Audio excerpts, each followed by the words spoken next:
Two PKM Lakshmi channel. இன்றைக்கி ஒரு சோகமான அப்டேட் தான் மக்களே. அதாவது உங்களுக்கு ஹாப்பியான விஷயம், எனக்கு சோகமான விஷயம். எதுக்கு உங்களுக்கு ஹாப்பியான விஷயம்னு சொல்கிறேன்னாக்க, எனக்கு சோகம்னா உங்களுக்கு என்ன ஹாப்பி அப்படின்னு நீங்கள் கேட்பீங்க. ஆனால் நிஜமாகவே சொல்கிறேன், எனக்கு சோகம்தான் உங்களுக்கு ஹாப்பி. ஏன்னா நான் இப்போ பார்த்திங்கன்னா கொஞ்சம் செடியை எடுத்து நம்ம இருக்க போகிற இடத்துல கொண்டு போய் வைக்கலான் இருக்கோம். எங்கே ஸ்டே பண்ணுறோனோ அங்கே கொண்டு போய் வைக்கலான் இருக்கிறேன். ஆனால் என்னன்னு கேட்டிங்கனாக்கா, என்னதான் இருந்தாலும் வளர்த்துட்டேனே. இங்கே பாருங்களேன், கொடி உருளை எவ்வளோ அழகாக இப்போ தான் நிறைய பிஞ்சு விட்டு நல்லா சூப்பரான ஹார்வெஸ்ட் எல்லாமே கொடுக்க ஆரம்பிச்சிச்சு. மனசு ரொம்பவே வலிக்குது. நம்ம குழந்தைய எப்படி பிரிஞ்சு போனால் ஒரு ஃபீல் இருக்குமோ அந்த வலியை எனக்கு உணர்றேன். இது ஆஃப்டர் ஆல் செடி தான் என்னால் நினைக்கவே முடியல. ஏன்னா இது அவ்வளோ ஒன்றையும் வளர்க்குறதுக்கு நான் பட்ட பாடு. குழந்தைய கூட வளர்த்திடலாம், இந்த செடியெல்லாம் வளர்க்குறது அவ்வளோ ஒரு கஷ்டமாக இருந்தது மக்களே. அதை சொல்லி புரிய வைக்கணுன்னாலும் உங்களுக்கு புரியாது. ஏன்னா அவ்வளோ ஒரு வேதனையாக இருக்குது. ஒரு நண்பர்கள் பிரிந்து போகும்போது கூட எனக்கு பெருசாக ஒரு வழி இல்லை. ஏன்னா அவங்க சுயநலமாக வராங்க, அவங்க தேவைகளுக்காக பழகுறாங்க, இல்லைங்கும்போது போயிடுறாங்க. ஆனால் அந்த சுயநலம் இல்லாமல் நம்ம ஒரு பொருள் மேலே அன்பு வைக்கிறோம். அது உயிர் உள்ளதா உயிர் இல்லாததான்னு நமக்கு தெரியாது. ஆனாலும் அது மேலே ரொம்ப அன்பு வைக்கும்போது அது நமக்கு சந்தோஷத்தை கொடுக்குது. அப்படிங்கும்போது அதை விட்டுட்டு பிரியணும் மனம் ரொம்ப வலிக்குது. ரொம்ப வேதனையாக இருக்குது. என்னால் நிஜமாகவே பேசக்கூட எனக்கு முடியல. அவ்வளோ ஒரு கஷ்டமாக இருக்குது. சரி, ஓகே, இது ஆரம்பம் தான். இந்த ஆரம்பம் பார்த்திங்கன்னா ஒரு ஹாப்பினஸுக்கான ஒரு வழியாக தான் நான் நினைக்கிறேன். ஏன்னா இப்போ இங்கே ஒரு சின்ன தோட்டத்தில் ஹார்வெஸ்ட் பண்ணிட்டு இருக்கிறத விட நமக்கு ஒரு நிலத்துலையும் சரி மாடி தோட்டத்துலேயும் ரெண்டுலேயுமே நம்ம நிறைய செடிகள் போட்டால் மக்களுக்கு நிறைய கொண்டு போய் சேர்க்கலாம். நிறையா எல்லாருமே நம்ம தோட்டத்தினால பயனடைவாங்கங்கிறது எனக்கு ரொம்ப அது ஒரு சந்தோஷமான விஷயம். அது உங்களுக்கும் சந்தோஷமான விஷயம் தானே. அப்புறம் எதுக்காக உங்களுக்கு சோகமாக இருக்கிறீங்க, எதுக்காக கவலையாக இருக்கிறீங்க? இந்த செடி ஆயிரக்கணக்கான செடியை நம்ம விட்டுட்டு போனாலும் நம்ம கணக்கான செடியை நம்மளால் உருவாக்க முடியும் கண்டிப்பாக. ஆனாலுமே இதுவும் ஒரு குழந்தை போல் நம்ம பார்க்குறதுனால வரப்போகிற குழந்தைக்காக இருக்கிற குழந்தைய நம்ம வேண்டாங்கிறதாங்கிற மாதிரி தான் ஒரு வேதனை எனக்கு. எனக்கு ரொம்பவே என் கைப்பட மண் கலந்து என் கைப்பட செடி வச்சு அது வளருதா பூக்குதா காய்க்குதான்னு ஒன்றொன்றும் கவனிக்கும்போது அது எல்லாம் நமக்கு கைகூடி வருது. எல்லாமே நம்ம ஆசைப்பட்ட மாதிரி எல்லாமே அதான் சொல்கிறேன், நம்மளையும் மீறி ஒரு சக்தி. உனக்கு இது கிடைக்கும் அப்படின்னா கிடைக்கும், கிடைக்கக்கூடாதுன்னா கடவுள் முடிவு பண்ணுறது. கடவுள் தான் நம்மளோட வாழ்க்கையை தீர்மானிக்கிறாரு.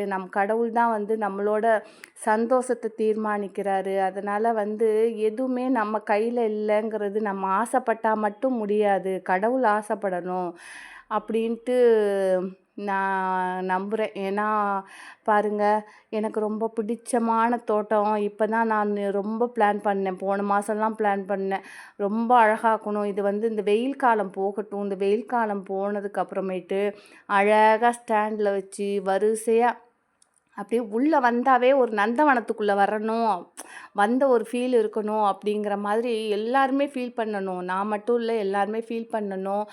மாடிக்கு வந்தாவே ஒரு ஹாப்பினஸ் கிடைக்கிற அளவுக்கு நம்ம மாடி தோட்டத்தை உருவாக்கணும்னு ரொம்ப கனவு கண்டுட்டு இருந்தேன். அதுக்காக தான் சரி சில முயற்சியெல்லாம் கொஞ்சம் கொஞ்சம் பண்ணினேன். ஆனாலும் எனக்கு கை கொடுக்கலை. எனக்கு இவ்வளோ உழைப்பு போட்டு வருஷக்கணக்காக ஒன்றும் பார்த்து உழைப்பு போட்டு எஃபெக்ட்டு அவ்வளோ ஒரு கஷ்டம். இதெல்லாம் கார்டனில் 400 500 தொட்டி வைக்கணுங்கிறது பெரிய, அதாவது ஒவ்வொரு பக்கமும், அதாவது 4 முக்குக்கும் 100 செடி வச்சுருப்பேன். ஒன்று பார்த்து பார்த்து ரசிப்பேன். இன்றைக்கி என்ன பூ பூத்துருக்கு, இன்றைக்கி காய் என்ன வந்திருக்காங்க, இன்றைக்கி என்ன ஒரு மாடிக்கு எனக்கு ரொம்ப ஒரு சோகமாக இருக்குது, என்னமோ மனசு கஷ்டமாக இருக்குன்னா மாடியில் ஓடி பார்த்தேன்னா எனக்கு அந்த சோகமே மறந்து போயிடும் எனக்கு. அப்போது இப்படி ஒரு தோட்டத்தை நம்ம கஷ்டப்பட்டு ஒவ்வொன்றும் பார்த்து ஹார்வெஸ்ட் பண்ணி இதை வளர்த்தி பாதியில் விட்டுட்டு போகணுமா? இது நான் போனதுக்கப்புறம் என்ன ஆகும்னு ரொம்பவே வேதனையாக இருக்குது மக்களே. என்னோட கஷ்டத்தை உங்ககிட்ட ஷேர் பண்ணணும்னு தோணுது. ஏன்னா எனக்கு ஒரு நல்ல என்னோட கஷ்டத்தை புரிஞ்சுக்கிற அளவுக்கு நல்ல உறவுகளும் இல்லை, நல்ல தோழிகளும் இல்லை. அதனால் வந்து ரொம்பவே வேதனை. அதாவது சில விஷயம் வந்து நம்ம ஹஸ்பண்ட் கிட்ட சொல்லலாம், சில விஷயம் வந்து நம்மளால் சொல்ல முடியாத விஷயம். நம்ம வேதனை படுறோன்னு தெரிஞ்சால் அவங்க கஷ்டப்படுவாங்க, நமக்கு பிடிச்சவங்களும் நமக்கு கஷ்டமாக இருக்குங்கும்போது கஷ்டப்படுவாங்க. அதனால் நான் பெருசாக சொல்லலை. அவருக்கு என்ன விருப்பமோ அதே செய்யட்டும்னு நான் விட்டுட்டேன். இருந்தாலும் மனசுங்கிறது வந்து ரொம்ப வந்து சென்சிட்டிவ். அதுவும் எனக்கு ரொம்ப ரொம்ப சென்சிட்டிவ். என்ன விஷயம்னாலும் சரி, அது கஷ்டம்னாலும் சரி, சந்தோஷம்னாலும் சரி, ரொம்ப அதிகமாக இது திங்க் பண்ணுவேன். அதிகமாக ஹாப்பினஸ் ஆவேன், அதிகமாக சோகமாவேன். அது மாதிரி இதெல்லாம் எனக்கு தாங்குகிற சக்தி இல்லை. இது செடி தானேங்க, போனால் போகட்டுங்க, இது மாதிரி நிறைய செடி வளர்க்கலாங்க அப்படின்னு சொல்லிடலாம். அது வளர்க்குறவங்களுக்கும் அது விட்டு பிரியும் போது தான் அந்த வேதனை வந்து தெரியும். சரி பரவாயில்ல, நமக்கு வந்து கடவுள் இது வேண்டாம் அப்படின்னு முடிவு பண்ணார்னா இதை விட பெஸ்ட்டாக கொடுப்பாருன்னு எனக்கு தெரியும். இதனால் நீங்கள்லாம் வந்து ஃபீல் பண்ண வேண்டாம் மக்களே. ஏன்னு கேட்டிங்கனாக்கா, உங்களுக்கு வந்து நான் இதிலேருந்து ஒரு செடியை எடுத்துகிட்டு போய் வச்சு அதை பெருசாக நிலத்துல உருவாக்கி அதை வந்து எல்லாருக்கும் ஃப்ரீயாக எல்லாருக்குமே. இப்போ போன வாட்டி எனக்கு தெரியாது, 45 ஃபஸ்ட்டுன்ட்டு கொரியருக்கு வாங்கினேன். அப்புறம் 65 வாங்கினேன். அப்புறம் வந்து பார்த்திங்கன்னா 20 ருபீஸ் வாங்கினேன். அடுத்த வாட்டி ஃப்ரீயாக கூட கொரியருக்கு கூட காசே இல்லாமல் கண்டிப்பாக எல்லாருக்கும் ஷேர் பண்ணணுங்கிறது தான் எனக்கு ஆசை. முயற்சி பண்ணுறேன், எல்லாருக்கும் கொடுக்கணும்னு ஆசைப்பட்டு தான் இந்த ஒரு கஷ்டமான நிகழ்வை கூட ஓகே ஹாப்பியாக எடுத்துக்கலாம், இதுவும் கடந்து போகும் அப்படின்ட்டு யோசிக்கிறேன். என்னடா இது ஒரு செடி போகிறதுக்கெல்லாம் இவ்வளோ ஃபீல் பண்ணுறீங்களே அப்படின்லாம் நினைக்காதீங்க. அது என்னோட மனசு அவ்வளோ ஒரு வேதனையாக இருக்குது, அவ்வளோ ஒரு கஷ்டமாக இருக்குது. அது எப்படி உங்ககிட்ட நான் ஷேர் பண்ணுறதுன்னு எனக்கே தெரியல, யார்கிட்ட ஷேர் பண்ணுறதுன்னும் எனக்கு புரியல. இவ்வளோ பெரிய தோட்டத்தை பெருசாக உருவாக்குறது எத்தனை வருஷம், 4 வருஷ உழைப்பை ஒரே நாளில் தூக்கி வீசுகிற மாதிரி ஆகிப்போச்சு. அந்த வேதனை வந்து சரி எக்ஸ்பெக்ட் பண்ணவே முடியல. பரவாயில்ல, இதுவும் கடந்து போகும். இதை எத்தனை வாட்டி வந்து ஒவ்வொரு வாட்டி மாடித்தோட்டம் வரும்போது நல்லா கலர்ஃபுல்லாக இருக்கும். இப்போ பாருங்கள் எம்டி ஆகிப்போச்சு. இனிமேல் பர்மனெண்ட்டாக இவ்வளோ செடி மட்டும்தான், எடுக்கிற செடியெல்லாம் எடுத்துட்டேன். இனிமேல் பர்மனெண்ட்டாக இந்த செடி மட்டும்தான் இருக்கும். இதை வந்து நான் இன்னும் வந்து பெருசாக க்ரோத் பண்ணுவேன். இதுக்கும் ஒரு ஏதாவது ரெடி பண்ணணும். அதே நேரம் நான் போகிற இடத்தையும் பார்த்திங்கன்னா உங்களுக்கு சொன்ன மாதிரி ஒரே மாதத்தில் 10க்கு 10 ரூமுங்கிற அளவுக்கு ஒரு சின்ன இடம் தான் இருக்குது. அந்த சின்ன இடத்த எவ்வளோ சூப்பராக வந்து நம்ம ஒரு நந்தவனமாக மாற்ற போகிறோம். அது ஷார்ட் டைமில் ஒரே மாதத்தில் சூப்பராக ஆக்க போகிறோம்.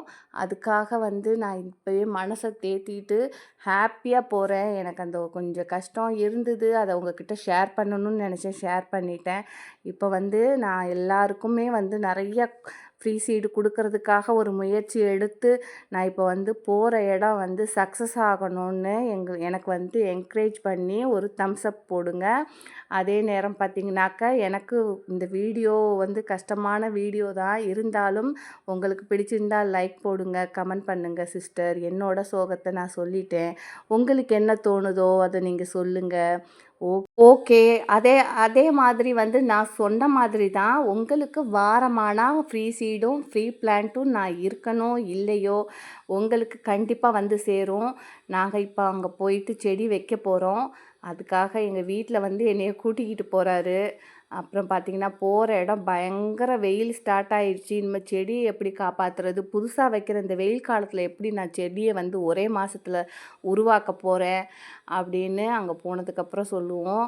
இப்போ பார்த்திங்கன்னா சூப்பராக ஒரு செவ்வழனி குடித்து எனக்கு அப்படியே என்னோட கஷ்டத்தை போக்கிக்கிறேன். வேறு என்ன பண்ண முடியும்? அதனால் வந்து நான் போகிற இடத்துல பெரிய கார்டனாக ஒரே மாதத்தில் நான் ஆசைப்படுற மாதிரி உங்களுக்கும் வந்து ஃப்ரீ சீடு கொடுக்குற மாதிரி சீக்கிரமாக உருவாக்கணும்.